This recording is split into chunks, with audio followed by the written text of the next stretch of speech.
that management is an overall activity of managing the business, how they plan, organize, lead, and control business transactions.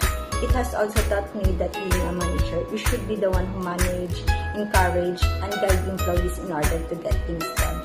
Because an effective and efficient manager is an asset to the company. They will surely bring companies its main objective, which is to gain profit.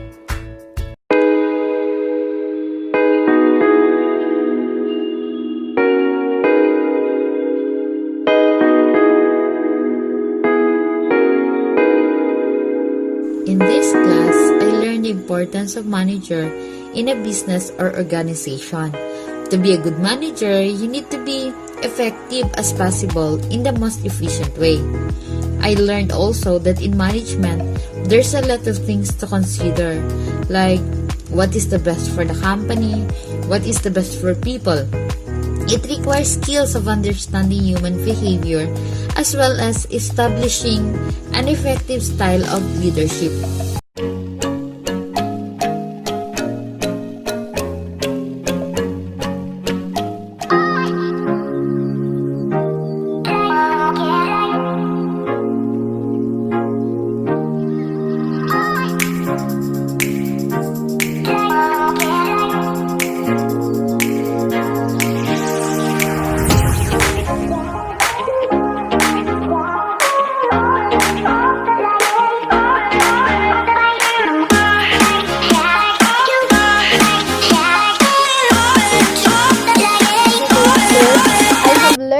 About management organization during your discussion. I realized that working as manager can be challenging and exciting career at the same time. Being a manager, you need to be approachable, you need to be a good leader, and also you need a strategies to control your own crowd. Always being polite to your employees and focusing their strength will help to developing their careers and workload. And also, you need to communicate with your staff or employees with your honesty to improve your relationship and the way you see things. That's all. Thank you and God bless.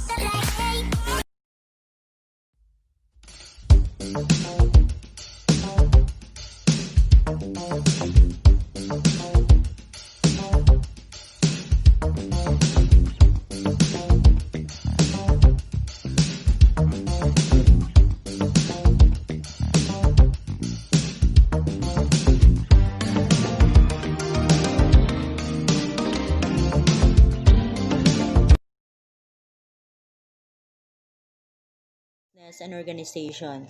I have learned that in order to move business closer to its goals, it will be needing a leader who knows the methods to resolve issues and develop solutions in every situation. These subjects have taught me about the role of controlling and organizing companies' assets and resources. And finally, this subject have surely gave me confidence that I myself can be an effective leader who knows to balance every situation and every outcome selfishly.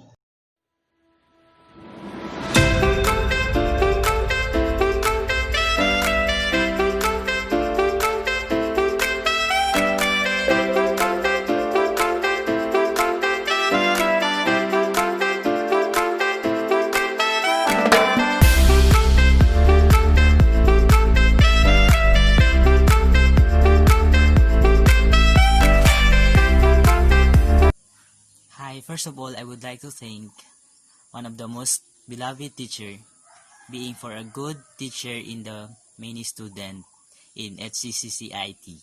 Thank you for teaching us. You are amazing teacher and also you only deserve the best. I have learned lots of things in your subject. Sample is a manager. As a manager, we need to socialize, get the attention of employees to become closely. I mean, knowing each others, and also reunite as one for our business, maintain good communication. Thank you for being wonderful teacher and God bless you.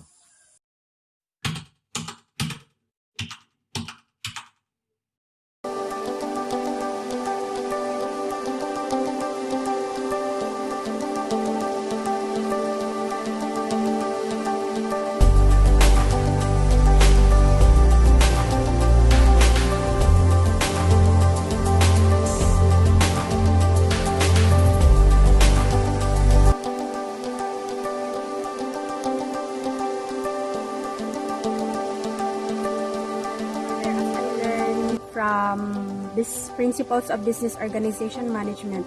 As a student, we must conquer all our doubts. Just like a manager, they are braver over the storm coming. All the way long, to succeed in every situation, we must help each other with patience and goal-oriented, together with positive thoughts on communicating our co-workers, students, and other people who are engaged in our life.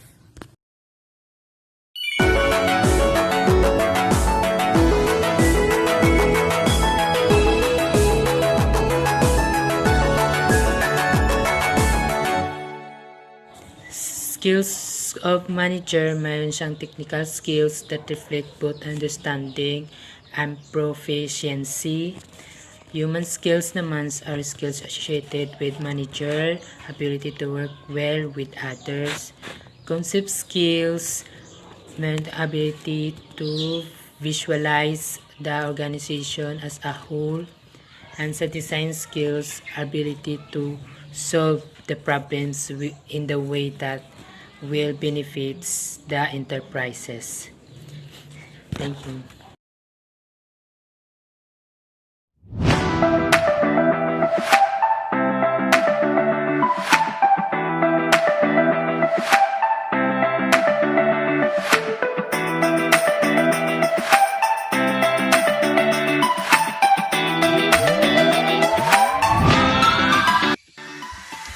Hello po. Unang-una po sa lahat, nagpapasalamat po sa Sir Martin Miguel Badoya.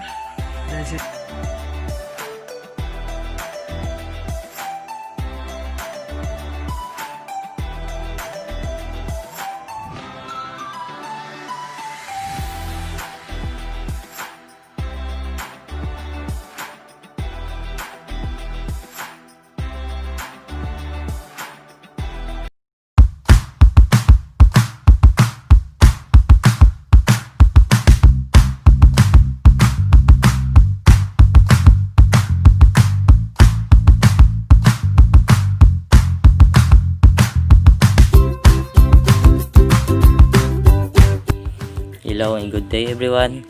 I am Jeremiah L. Baloyot. So I have learned this subject is how being manager.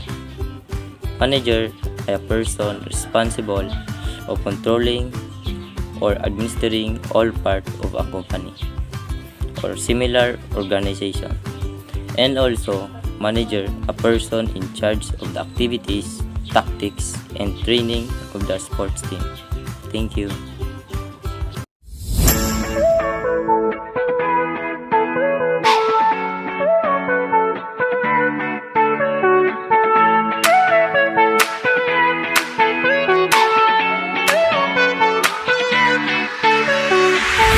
From what I have learned from this lesson is management can be applied in all aspects of our life. We can be productive or progressive if we don't learn to manage everything we do. Even in our homes, we apply management. Even how we use our time, we apply management.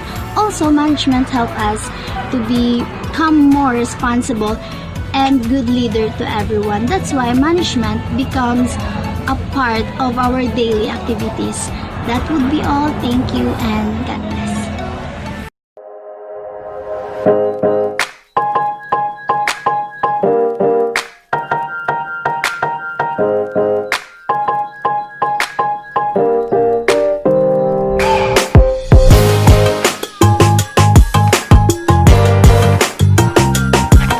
Subject and give an idea about foundation management organization is about how manager can manage and control to grow the business, and the function of management organization is BSBA-1B: planning, organizing, staffing, directing, controlling. Planning is a plan on how to grow business.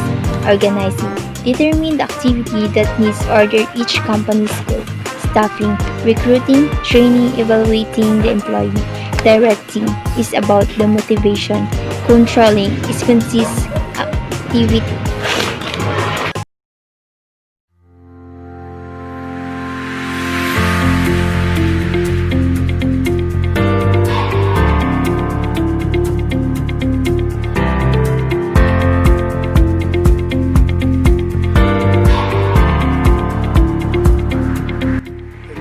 afternoon, everyone. I am Brian Frondoso, and as what I have learned in this topic, being quality, kind, productive, and efficient manager is a must for you to gain a trust from your colleagues and co-workers. And not just only by that, being responsible and approachable is also needed inside your organization for you to be a good role model, advisor, leader, and a manager of your comrades. Thank you.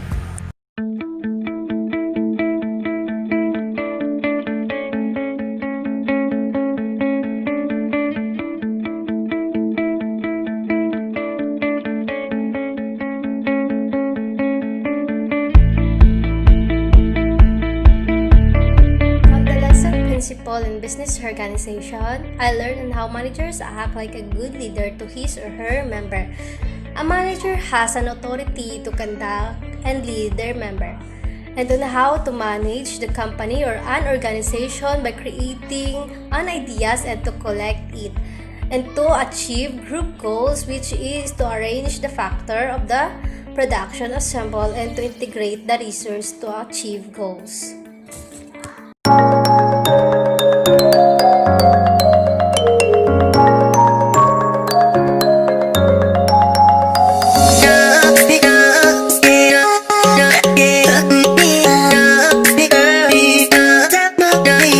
In this subject, how to become an effective and efficient manager, and how managers do and handle their employees, and the daily challenges that face of the organization. I also learned the 5 functions of manager, which is planning, organizing, staffing, controlling, and directing.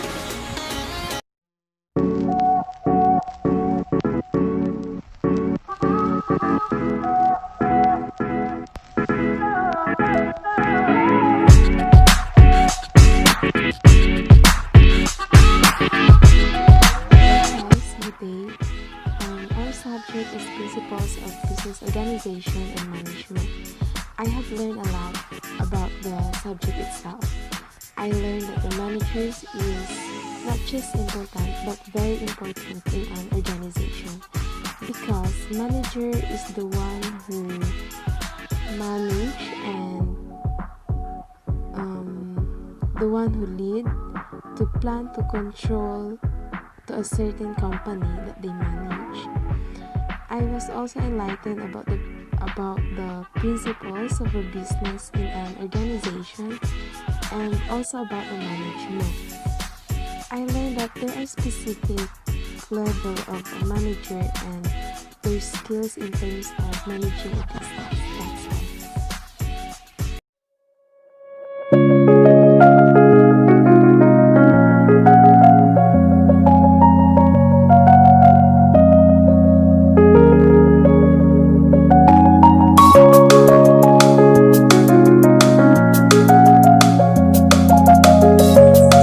So what I learned in Sir Martin Baduria's subject is that how to become a good manager or a good leader in an organization. So for example is that handling some situation on your own, or handling some problem that you can solve on your own. And I learned a lot of things that I can apply to myself and to my daily routine as a student. And this will be all, and thank you.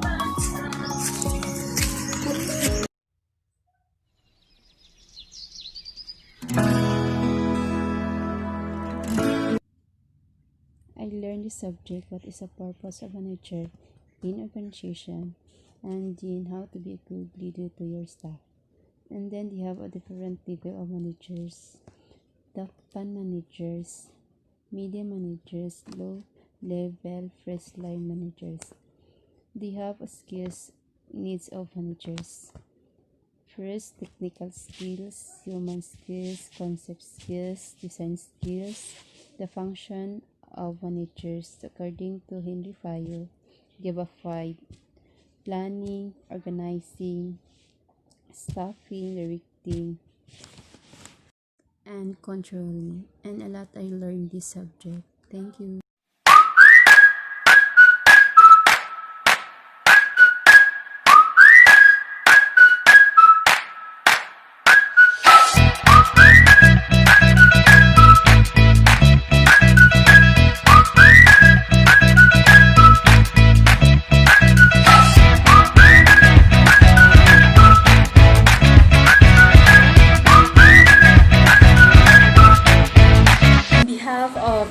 Principles of Business Organization, I learned a lot about the managers, the management, their functions, and also their importance.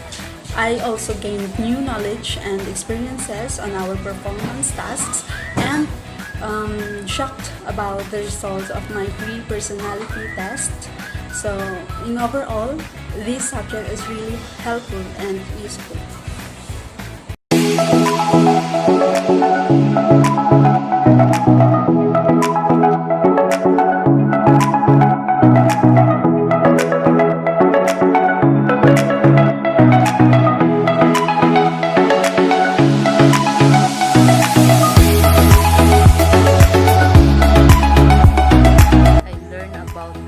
Business organization is how managers help to achieve one goals in one company or organization, and how manager helps to combine and to group the people to achieve one accomplishment in business organization.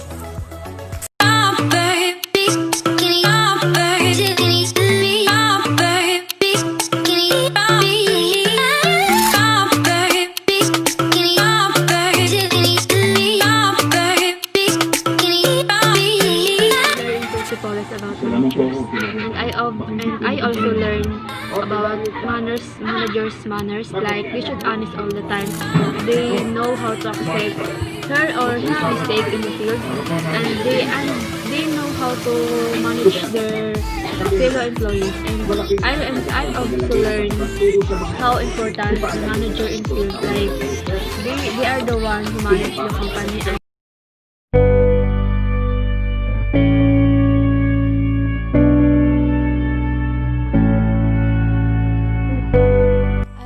Principles of management is to understand what performance means at the individual and groups level, and also to regulate decision making and behavior within a group or organization, and so making our management clear and practical and helps in ensuring our efficiency. And to understand of this principle is their importance, features, and objectives, and to helps in handling recurring contemplate problems.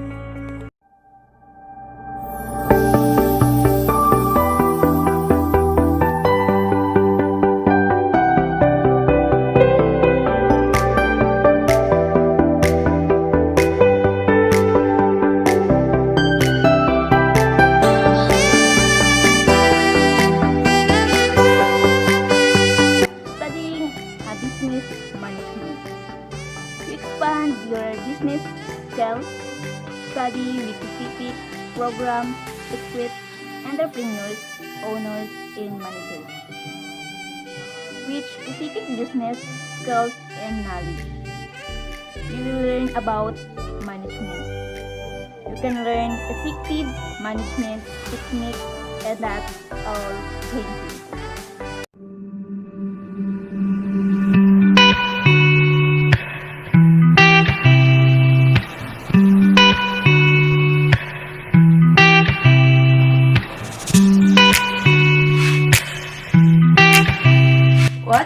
Have you learned in the subject?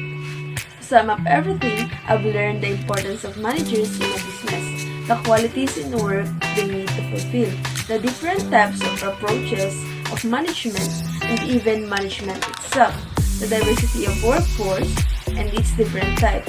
In short, I've learned new things about my chosen course and the course itself. Thank you.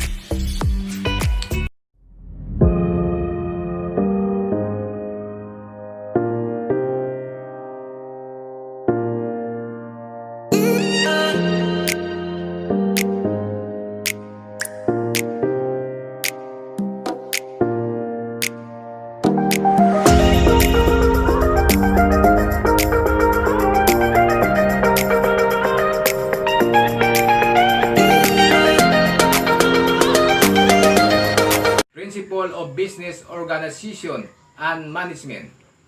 This subject helped me to know the importance to study management.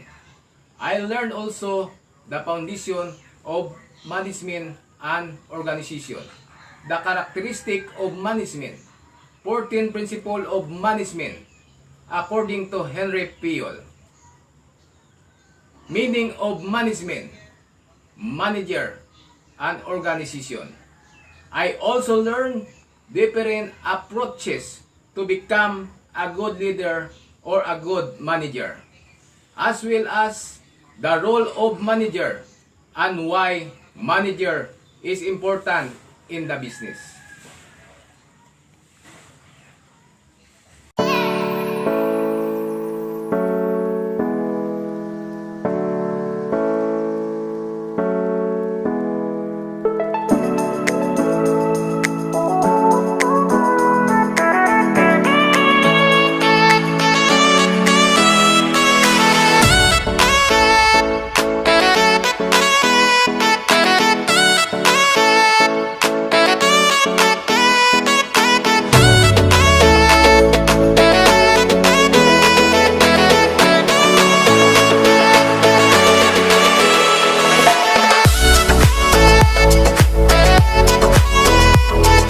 Well, what I have learned about management principles.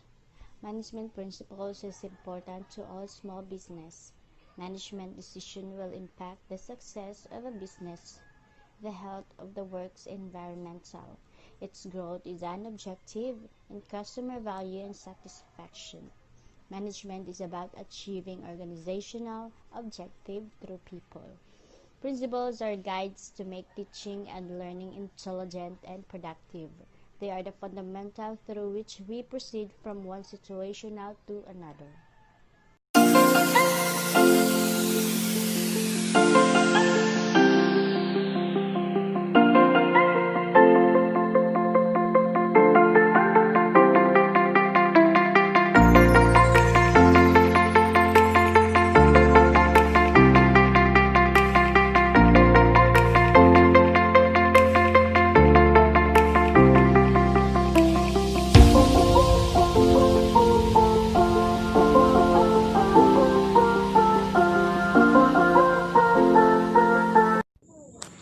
Have a good day, sir. Thank you so much. I have learned a lot in your subjects because I learned the managerial rules and how important the role of managers in the company. They can apply the 4 ways to do: planning, organizing, directing, and controlling. And I have learned also the common managerial problems. Dito ko po natutunan sa iyong subjects kung gaano kabigat ang obligasyon being as a manager in the company and being honest and how to become effective management. Thank you. God bless us all.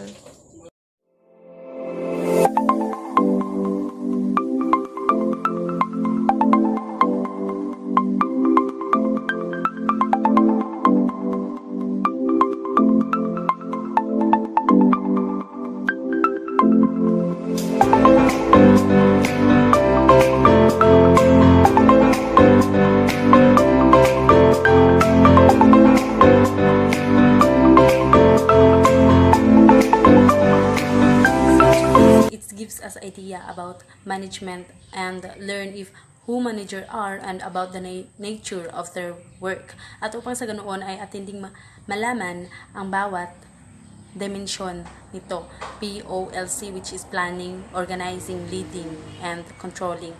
And also we should view the management as the art of getting things done through the efforts of other people at kung paano at ano ang dapat gawin ng isang manager upang mapalago ang isang organisasyon.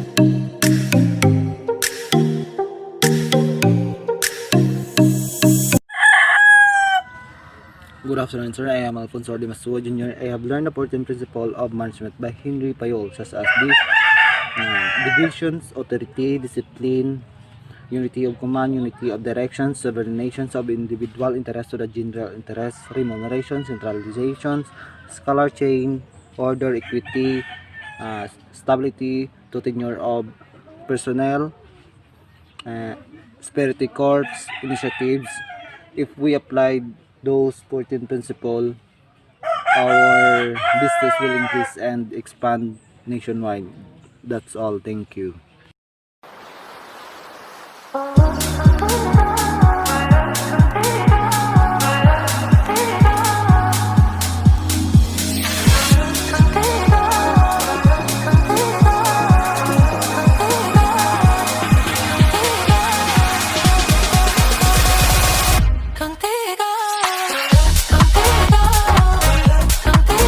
At kung ano-ano ang mga katangian ng pagiging isang mabuting manager.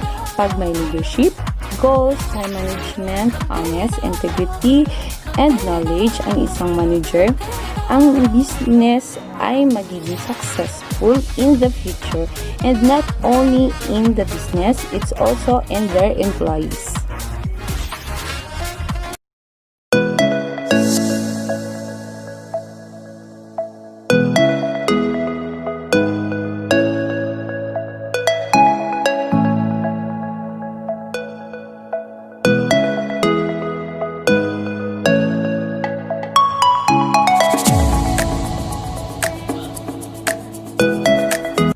I had learned for the first time the principles of management, its definition, and the characteristic of management.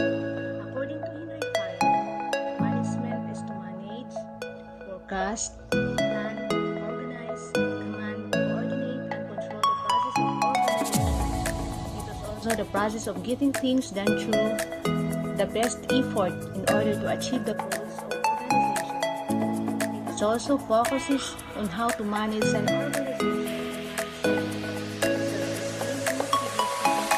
It gives students the tools to succeed and face life with more confidence of our personal status and contributing to a positive on how to handle a company or an organization.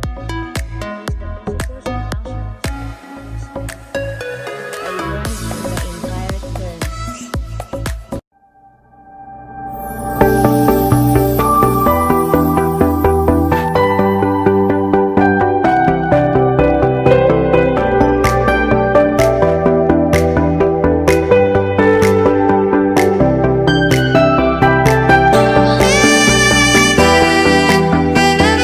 Business organization subject are the foundation of management, which talks about the meaning of management and the role of manager in the company. Also, the diverse workplace and the different types of diversity in the workplace, such as cultural diversity, racial diversity, religious diversity, age diversity, and the decision making talks about the process on how to solve the problem.